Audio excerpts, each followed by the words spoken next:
If you guys recall, when I started this channel, one of the major goal I have is to start car modification. In fact, if you go back as the very first video I have posted on this channel, you're going to see that the goal of this channel is to be posting about cars and car modification in general. Yes, and that is what we're going to be doing today. So I got a call by one of my friends that a car is being sold. Not just one, but there were 3 cars. These cars are all Tokunbo: an Infiniti G37, a Dodge Avenger with a Lexus LX 460. Now the thing is, these cars are all brought in Tokunbo and they have not been worked on, they have never been used. Now the owner, I'd never met the owner, I just bought the cars directly from a dealer. Now they don't know what was wrong with this car, but what the information I got from them is that the cars does not come on at all and they are not working. They don't know the situation with the engine, they don't know anything about the car, and you're going to see that in a moment, because when we got the cars and we took it back to the workshop, there are quite a number of things that we're missing, since we include the spark plugs, the coils, and some other essential things in the car. In fact, the Dodge suffer most of the losses more than that of the Infiniti. Though these are all modern cars, but one should have to wonder why or what is the reason for the dealer to import these cars and not sell them or repair them to sell them. So they just sold the car as is. They never bothered to attempt to repair it, because when I begin to check the vehicle, I noticed that they did not bother to attempt to repair them, except that they just check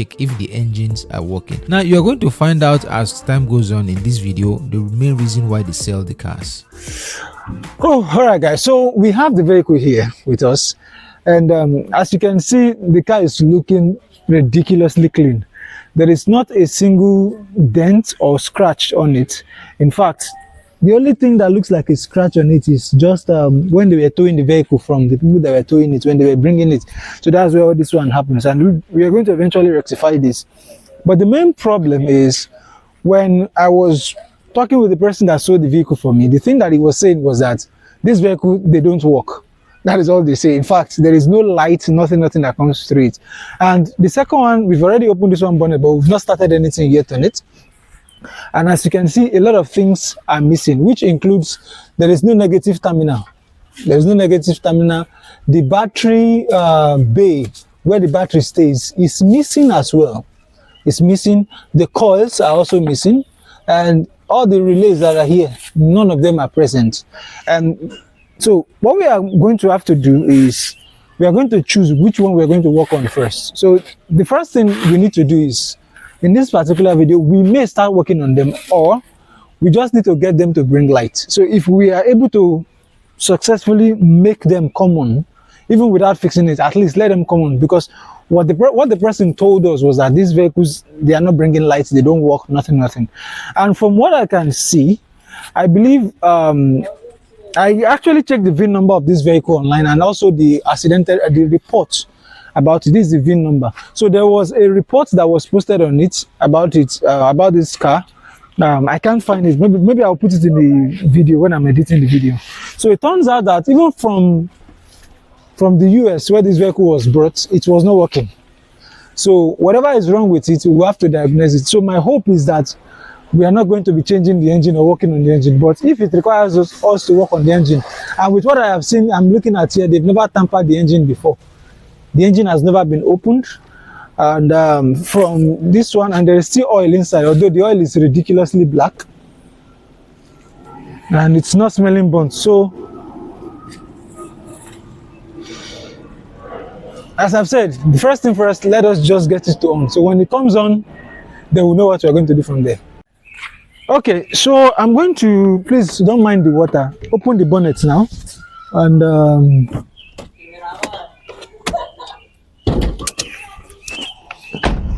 now, here are some of the things I have found out about this vehicle.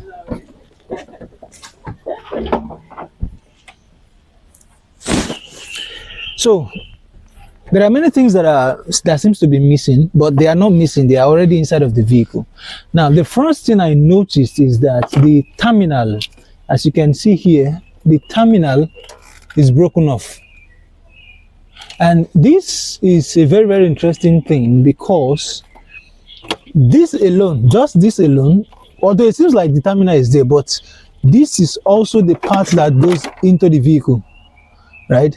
So if this terminal broke as it is right now, the light will not go anywhere inside of the vehicle. And the second thing I noticed is I think they want to try to repair this vehicle, but the IPDM is opened. And the problem with this is that water will start entering into this IPDM, and this IPDM is the one that sends power into every part of the vehicle. And now, so in order for us to go, because I've already checked it before, so what I've done is to save you guys the time of watching me go to Ladikpo to go and do that. I've gotten a new terminal, and what are the odds that if I just plug a new terminal into this thing, the car will just come on? Right? It's possible, because right now if I put battery to it, there is no power going anywhere.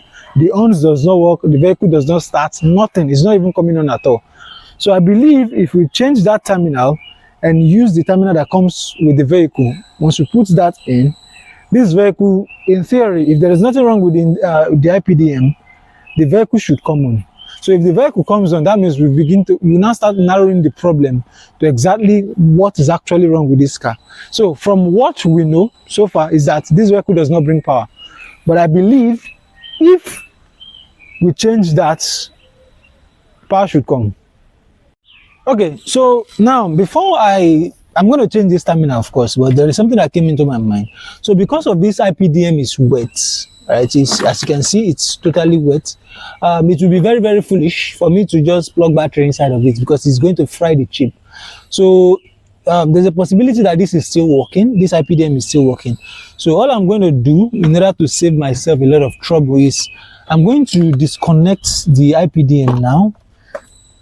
I'm going to disconnect the entire wires, and when I'm done with that, I would service it and make sure I clean all the waters off and see if I clean all the waters from there, I'll be able to put it back and then connect the new terminal that I bought. So first of all, let us remove this guy and see how it goes.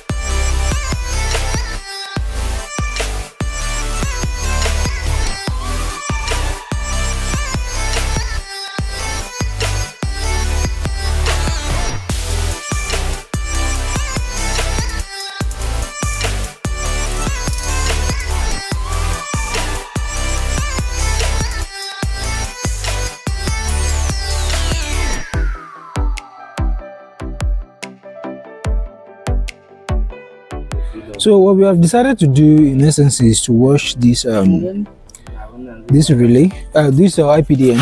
So we're going to use either fuel or some sort of cleaner, probably a WD-40, one of the two, to wash it and then leave it to dry. And when it dries up, we'll assemble it all together and then put it back in the vehicle. So I noticed that the relay here is missing and this one is broken. So I'm going to get the two relays. When I get them, we'll put it together and put it back in the car and see what we get.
So, all right, now this is how far we've gone. We've cleaned the IPDM. So, for those of you that don't know, IPDM stands for Independent Distributing Module or Power Delivery Module. So, the negative has been connected, and then we have the positive.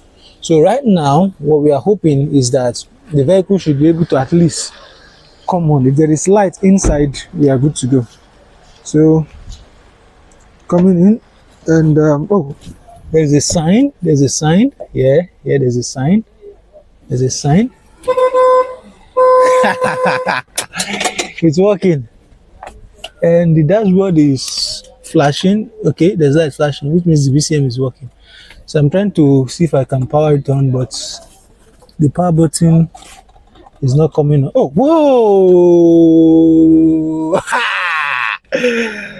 Okay.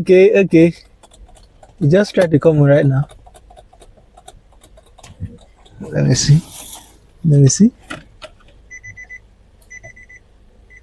The VCM is working. Can you guys see? So, Abba, put your hand inside this place. Inside that hole, that keyhole, slot. Put your hand inside. Yeah. So it should come on. Oh, it's not coming on. Okay. So I'm trying to bring it on. It's not coming on. Okay, I think I know what the problem is. So right now, what the vehicle needs now is we have to program a new key. So I'm going to have Abba go and bring the laptop, and then I'm going to program a new key and see what's going to happen. Because I have a spare key from the one because I actually own this particular car, so I have a spare key I bought from AliExpress. I wanted to use it as a second key for that one, but I'm going to use that one to program this particular car. So I'll have Abba to go and get the laptop, and then let's see what happens.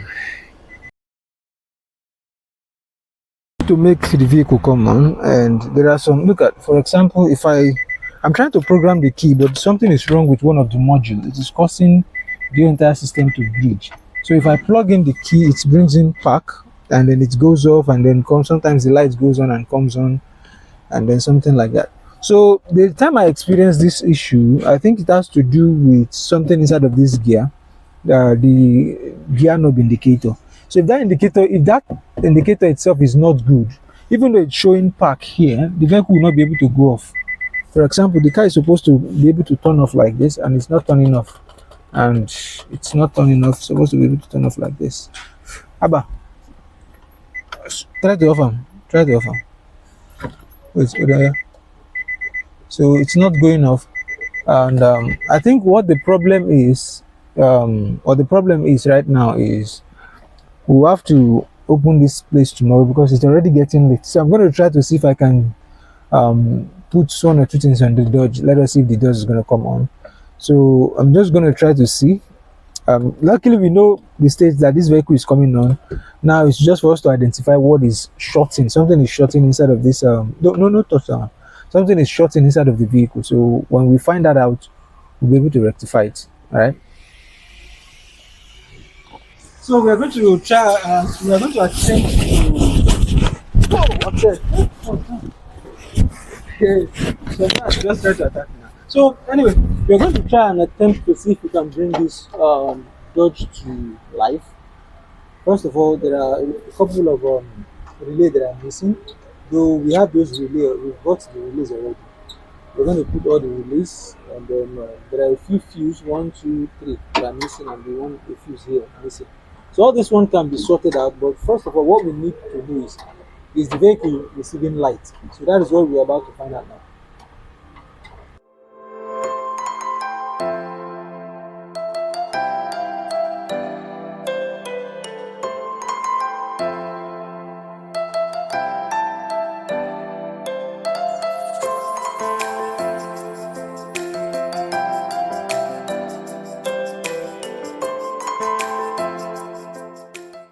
So another thing we found was that this fuse, for some reason, was disconnected.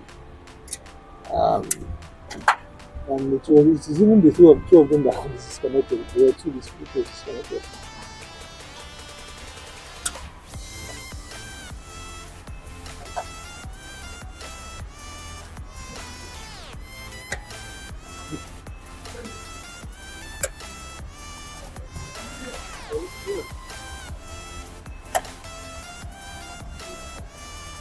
So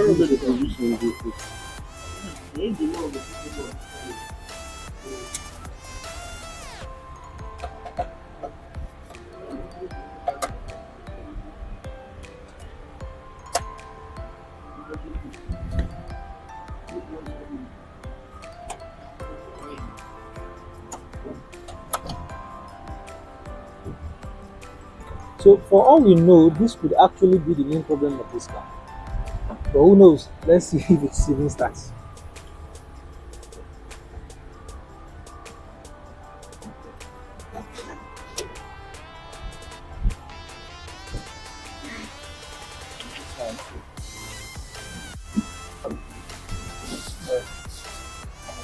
You need to arrange the rest temporarily. So maybe start something like that. It's back? Oh, I see that it's back now.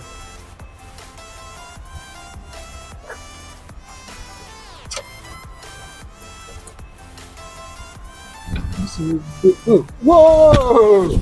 Marco! Marco! The navigator light. Wait. Okay. Alright, so this is the first attempt. Let's see what happens. Hopefully. Wow. But it's not starting anyway. So I think we'll have to I don't yeah, everything show. Even check engine light show. The car is working. Change oil, okay, we'll do that. But it's not starting. Yes. You sure they never disconnect the kick light? Check.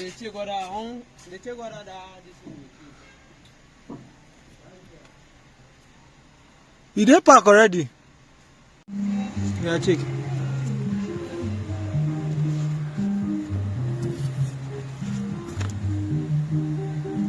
Don't see the kick. See? No, I see the way I did touch it, but I don't see the socket enter. That's it. Okay, at least we know say light reach the motor now. So tomorrow.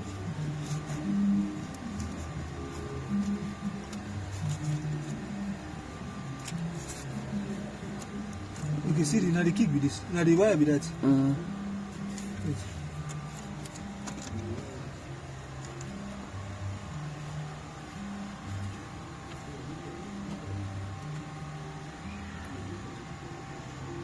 I need to buy all those things. I know what I'll get all these ones. Okay, more put time tomorrow because they done dark already. Say that our big lights here now, we're using the gun. Alright guys, so we've made a huge progress. This one is coming on and the Dodge is also coming on as well. In fact, I think the Dodge was supposed to roll, but the reason is because what's it called? The kick, the wire for the kick is missing. Not that it's missing, you can see, but it's not plugged. So tomorrow we're going to try to plug it and try to roll it for the first time. Fingers crossed. Yo, good morning my beautiful ninjas on the internet, and it's a new day. So it is not tomorrow as I've said in the video. This is like about a week later. I was not feeling fine. I was supposed to go to Ikiti. I couldn't even go because I was so not feeling too good. Anyway, we are back now with this vehicle. So I have a battery for my friend's car. That camera at the back there. I removed the battery. We're going to be using this battery to work on this vehicle, and then this one here, I believe the problem with this vehicle is just the fuse, but I'm not sure yet. So I'm going to try to roll this one directly. Just connect the positive to the kickstart, to the starter, and see what's going to happen. I just want it to roll so that I'm sure that the kick is not locked up. The kick starter is working fine. So let's begin.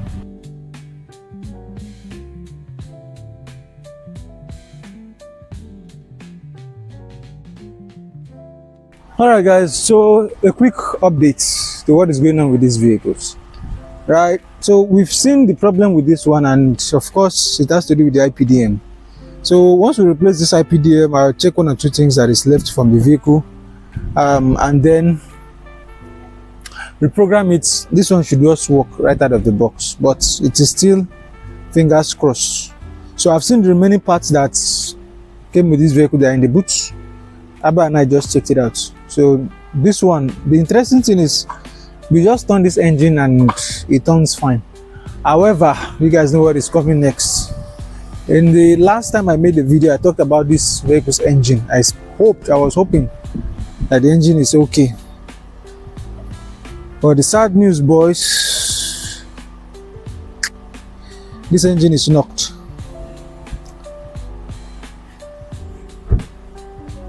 The engine is toasted. So I've called my brother. What we're going to do is tomorrow, which is going to be the next video, because I can't continue allowing this video to go this long. This is just the part 1. At least now we know that the cars are turning on. So now the only thing on board now that we're going to be doing now is we have to get this car to work by removing the engine. We remove the engine, we'll rebuild the engine. After we rebuild the engine, and then we'll put it back in and start. And fingers crossed.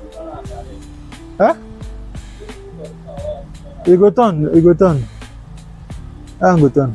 We go need long wire to reach down. So back to what I was saying. We're going to have to rebuild the engine.